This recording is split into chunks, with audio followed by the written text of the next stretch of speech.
So welcome back to another episode of the Jenny Future podcast. Today I have Jenny from PPI. We'll be talking about the courses, the resources that PPI offers, and all the things that they have going on to help you pass the PE exam. They also have resources for the FE exam, but we'll be focusing on the PE exam on this episode. So Jenny, do you want to just give us a quick introduction, what you do and what's your role at PPI? Sure. Hi, my name's Jenny Sligh, and I'm a senior programs manager for PPI. I've actually been with the company for 10 years. I mainly manage all of our review courses and our instructors, but also our corporate and university and affiliate programs as well. Yeah, that's very nice. I just want to start with, I think, a question that a lot of people have, especially with the exam now going CBT. Like, what are some of those differences between the pen and pencil from last year, now the civil, and many other exams going CBT this year? Yeah, I mean the big difference is it's a closed book exam now instead of an open book. Mhm. So you can no longer be lugging in your suitcases and milk crates of books that are all tabbed up. It's an entirely different strategy of how you study.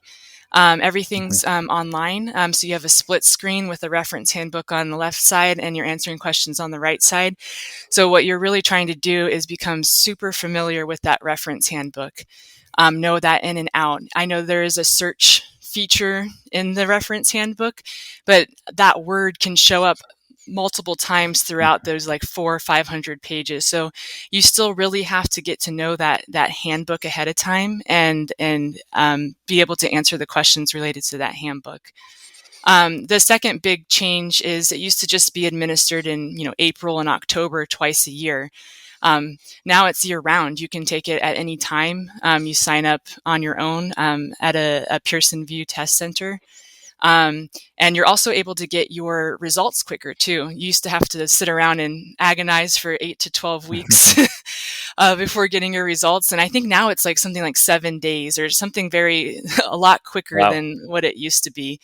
So you're able to know like, okay, I didn't pass. What do I have to do next? Or I did pass. I can go get my stamp or frame my certificate. Yeah, Yeah. and I guess with that last piece, do you know if the results portion is different than from last year? Do they give you more information on like what went wrong if you didn't pass, or just kind of help you to prepare for the next time you take it? I don't know the answer to that one. Okay. Yeah, Yeah. I wasn't sure if something changed or not, but I'm sure. I know they used to do like a diagnostic. They would show Okay. like how you did on each topic. I know that was the case. I don't know with certainty if they still do that. Yeah, Yeah. again, I don't know. I'm sure it's probably similar than before. I was just kind of curious if you had any ideas of that. Uh, in terms of that, how can people like prepare for this new way of taking this exam? And do you know if you can still have access to the engineering codes for answering the morning and the afternoon questions? Yeah, so you do have the reference handbook that I told you about that NCES provides, but they do provide you with all of the codes that you need to, especially for Mhm. like civil engineers, electrical engineers, those that have a lot of codes. The ones that you need to know, are provided to you on exam Okay. day.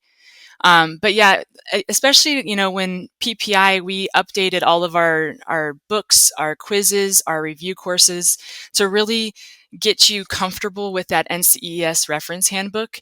Yes, we still reference some of our own products, like the Civil Engineering Reference Manual, for example. Mhm. But what we've done is we've called out, like in bright blue, where to find things in that NCES reference handbook. Everything goes back to that. Because again, that's the only thing you're going to have on exam day. Yeah. So are all PPI courses now for the computer-based exam, or are you guys still like in the transition to getting those moved to computer-based? Everything is up to date. So if the exam has gone computer based, PPI's products and courses are all up to date. The last remaining one to go computer based is the PE structural, the SE exam. Mhm. I believe that one's scheduled for 2024. It's a For those that have taken, it's a beast. It's 2 8-hour Yes. exams, and there's longer like essay portions of that. So I think NCES is needing to take Yeah. a little bit more time transitioning that one. But everything else, if it has gone CBT, we have updated all of our materials to align with that new format. Yeah, the SE exam. I know a lot of people that have taken it, and yeah, it's easy beast. It's like crazy amount of information, especially like if you are in either buildings or bridges. Like somewhere in between may be different, but you know so much about one of the topics that it's kind of hard to wrap your mind around the other side of that exam. So yeah, it's definitely a tough one. What kind of resources and courses does PPI offer at the moment for the PE exam? Yeah, we actually have quite a bit. So I know we've been around since 1975, and we started off as primarily a print publisher. Obviously, like along the way, we have transitioned a lot of our materials to digital materials, so online web books and quizzes and practice exams. So I kind of like to think of our products and our programs as nesting dolls. So if you can kind of think of the small nesting doll inside, this is what I call our learning hub. And Hmm. within the learning hub, you're going to have digital resources like the web books of our reference manual, like the Civil Engineering Reference Manual web book. You're going to have quizzes, practice exams, and diagnostic exams.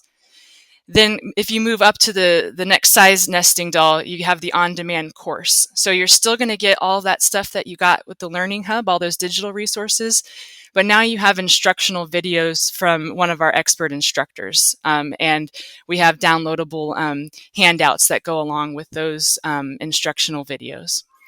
And then the top nesting doll now is the live online course. So you're still going to get the Learning Hub. You're also going to get the on-demand recordings. So let's say a course doesn't start until July, but you enroll in March. You don't want to be waiting around for a couple of months not knowing what to do. So we actually provide all of the on-demand resources so that you can get started, get a head start right away with all of that until your live course starts. Hmm. And with the live course, you also attend on set days and times. You can interact with your instructor and other classmates during the lectures. And then one of the biggest benefits is outside of those live lectures, we have discussion forums. And also you have access to your instructor's email. So you're able Hmm. to ask those questions as you're moving through the homework on the spot. You're not feeling, I guess, so alone in the process. And our live online also comes with that passing guarantee, which means that if you complete all the homework, you follow you by that due date, um, but you still fail your exam, you can actually come back and take the course for free. Yeah, that's great. I know that's something that some people have taken advantage of, and obviously the P exam is a hard one. And I know a lot of people that haven't passed in the first time, so it's great to know that even if you don't pass in the first time, you don't have to like repurchase all the materials, all the Right. courses, and everything. You just have it available to you. Do you know what are the price points for some of those levels, and maybe which one do you recommend someone that is just kind of starting to think about taking the exam to start with, and maybe check out, and which one like do you recommend to younger engineers that want to take the P exam? Yeah, so price is going to vary whether you're taking the FE or the PE. And then also within that, we have a lot of different access times. So Hmm. if you're more interested in what I'll call the self study option, which is you're not having access to that instructor, we have anything from a week long subscription all the way up to a year. So you can have a Hmm. week, a month, 3 months, 6 months, or 1 year. Um, so that's going to range from something like $100 for a week up to, if you have a year, I think it's something close to like $2,000. Hmm. And then for the live online, that is our premium product. So that does I know for civil, the live onlines range anywhere usually from $2,500 to $3,000. But I do like to point out that our courses are bundles. So Hmm. it's including that instructional content, it's including those on-demand videos, and it has all of those resources, all of the print books, even though you can't bring them into the exam anymore. They're still really useful to be able to reference and work through those problems print. So that price point of that 2,500 to 3,000, even though it might seem expensive on the surface, and it is, um, it includes a lot of materials, and we have a syllabus and a guide that walks you through step by step what you do with each of those materials. And the number one comment that we get from customers is, this course over prepared me for the exam. Hmm. We have thousands of practice problems, tons of resources, and we guide you all the way through. Yeah, and again, sounds like a lot of money, but if you Yeah. think about it, you're buying that knowing that even if you fail the first time, you still get access to a lot of that material when you're taking Hmm. the second time. And knowing that, I mean, I work a lot with ASCE. Their course which sometimes people split between various people, and I don't think is as comprehensive maybe as PPIs. I'm not sure. I was gonna take it last year, but I didn't ended up taking it because there were not enough people. Still cost about that much, 2,500 to 3,000, I believe. So I don't think the price point is too crazy. And I also know that a lot of companies are more than happy to sponsor these kind of courses, knowing that they're Exactly. preparing the engineer and they're providing all the resources. And I mean, also I have a code for 15% off, and I'll leave it in the description below. It's an affiliate link, so that can save you a little bit of money if you're trying to get those courses. But overall, I think for what I've heard, for what I've seen, I didn't take any of those courses. There's a lot of value. There's a lot of material in there, especially knowing that even if you don't pass it the first time, you have access to a lot of this stuff. So again, may sound crazy, but there's a lot of opportunities to get these courses from the company, from other places, and just an ability to have all that material available. Do you have any like tips to approach exam in general that you have? I know PBI has a lot of blog posts, a lot of resources on exam day. Like, what are some of those tips that you recommend students check out? Yeah, the number one thing I hear instructors, so I manage our instructors and I watch a lot of their Mhm. introduction videos, and I hear like the number one thing everyone says is when you're taking that exam, go through and answer all the ones you know first. If something doesn't seem right or you know it's going to take a while, skip that at first because you want to get through all of the ones that you feel really confident with and then go back and tackle those harder ones later. So I think that would probably be the number one piece of advice that I've seen from both past students and instructors. Yeah, and I think that's Um, something I also did. So, and I think it went great just because the time is limited. So the faster you get to the question you really know, I think it's a great way to kind of take more time in the ones that you don't know. Yeah, and a lot of it too is just planning for the actual test taking experience. So you can do all the practice problems you want and study your heart out for months, but if you haven't actually like practiced sitting down and taking an exam for 9 hours, even Yeah. building in that break time, like making sure that you have the right food and drink, and the night before making sure that you're prepped. It's all of those types of non-engineering aspects too that on exam day can really throw you off if you haven't really step by step thought through what your plan is. So like we use the word plan a lot here at PPI, and you really do. You have to like plan out like from the beginning. You have to make sure you're registered for the exam, that you have the work and the educational experience behind it. You're probably going to be spending 10 to 15 hours a week studying for this thing. So have you built that into your schedule? Have you sat down and taken at least one practice exam, for 9 hours and see how that feels? Because you do not want any surprises on exam day. Yeah, and Yeah. I think I approached it that way. I took a total of three practice exams on Saturdays, just the whole day. I took the whole day, an hour lunch, kind of literally as I will have taken the exam. And I think that was helpful, just knowing that like in the morning, right after lunch, I was maybe a little tired. So I got myself an energy drink right after lunch so I could stay more aware.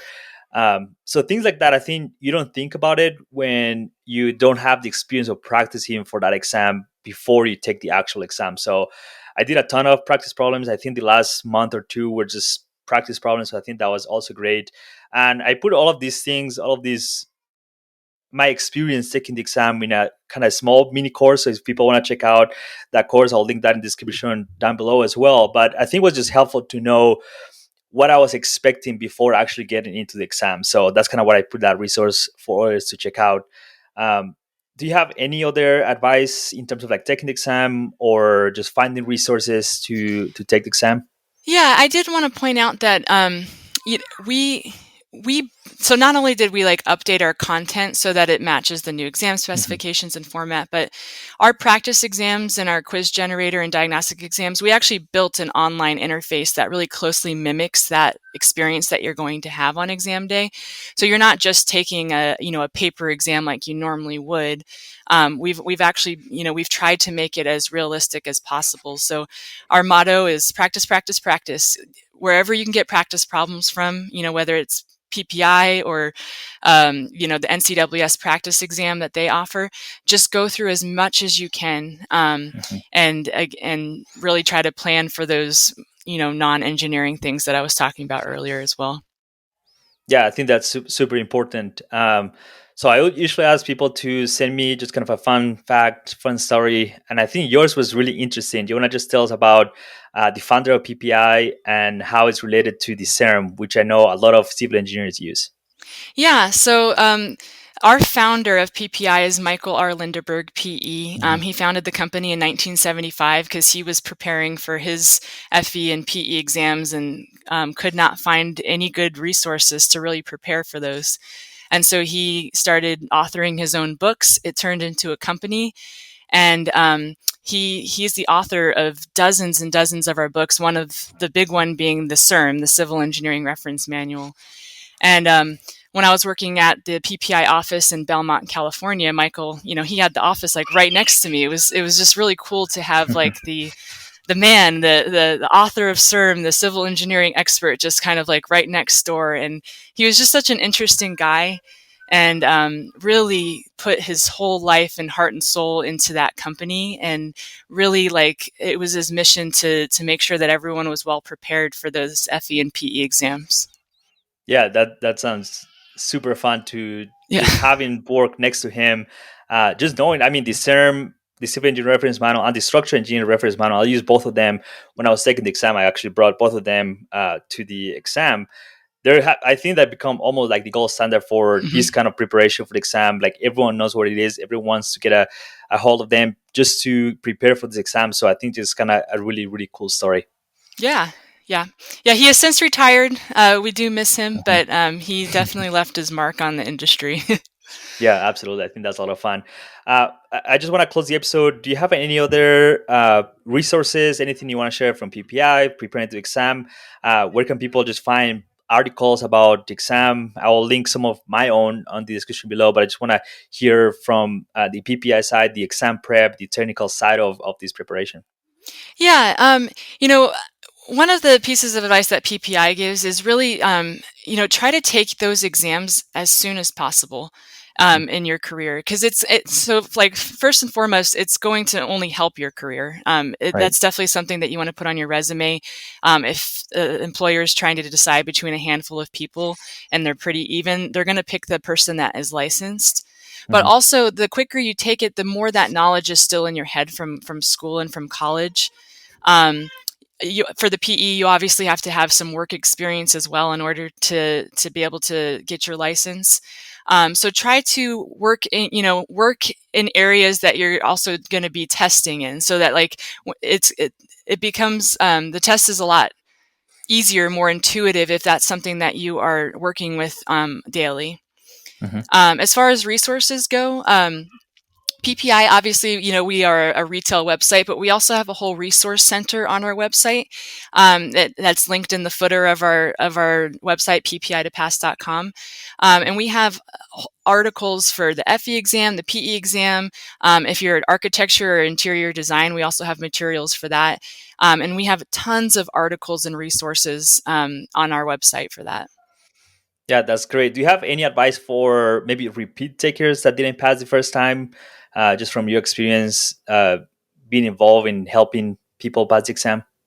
Yeah, we actually do get a lot of repeat takers. They either Mhm. tried on their own or maybe they tried with someone else. And again, PPI, we kind of consider ourselves like the grueling program. It's, if you're looking to take a course and kind of just casually watch videos or not put that much time and work into it, we're not like a magic, pill in that way. Right. We make you put in that work, but we provide all those resources to do the work. We give you a study guide to follow, and we provide thousands of practice problems for you. But at the end of the day, it comes down to, like, how much work you put in personally. Um, and we found that, like, and that's why we require that all homework assignments be completed to qualify for that passing guarantee, Mhm. because that is such an integral part of succeeding on the exam, is putting in that practice ahead of time. Yeah, absolutely. And again, as someone that took it last year and I did it all by myself, I think it was a lot more work than if I had taken a course. But just due to the pandemic and everything, it was a little more complicated. It takes a lot of work to prepare for this exam. And like I said, there's no magic pill get all this knowledge, get ready for the exam. It's a lot different than actually designing something in real life, quote unquote, real life. The problems are laid out differently. The questions are asked in a way that fits the standard of the exam. So it's more of like preparing to like take that specific exam that actually kind of knowing a lot of extra stuff, if that makes any sense. But it's just preparing for the exam, knowing what the questions are going to be, knowing what kind of material you need to bring to the exam, and just overall just preparing for the exam in general. I think that's something that is important, and people a lot of times don't think about that. They just kind of prepare, read through the material, and passively kind of try to consume the engineering knowledge. So I think that's a Absolutely. great advice. Something that I ask everyone on this show is, how can we continue engineering our future? Yeah, I mean, as far as engineering your future, I mean, PPI, we're really focused on not only creating, the best career for you, Mhm. but also just becoming the best engineer that you can be, for public safety Right. reasons, etc. So it's really just about taking, really trying to advance your own career and advance the entire profession of engineering as a whole. Yeah, I think that's a great answer. I mean, engineers, we often struggle to understand the importance of licensure sometimes, but at the end of the day, like, it's something that is really important as a profession as a whole. Like, we are designing stuff that are being used by the public every single day, and if something fails, lives are on the line. So preparing the future engineer, I think, is a really important mission, and something that a lot of people need to understand and embrace, I think. I just want to acknowledge all the things that PPI are doing. I think it's amazing, all the courses and everything. I've been kind of learning more about PPI in the past 4 or 5 years since I started taking the FE, now the PE, just reading about resources, getting some of those resources to prepare for those exams. And it's been just great to see and to go through that process with all the materials that PPI has. Where can people reach out to you if they have any questions? Where can find more information about PPI and just get those courses? Yeah, so if you go to our website, it's ppi2pass.com.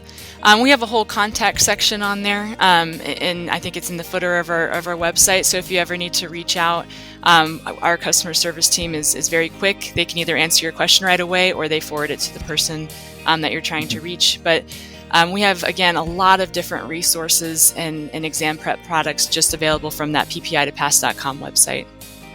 Yeah, that's great. And again, just a quick plug: if you want to get 15% discount and support the channel in general, just go to luisfelipeduque.com/PPI2pass, and you'll get a small discount, support the channel, and just get a lot of great information on PPI's website. So again, thank you so much for coming to the show, talking about all these important resources. And thank you for everything that PPI does.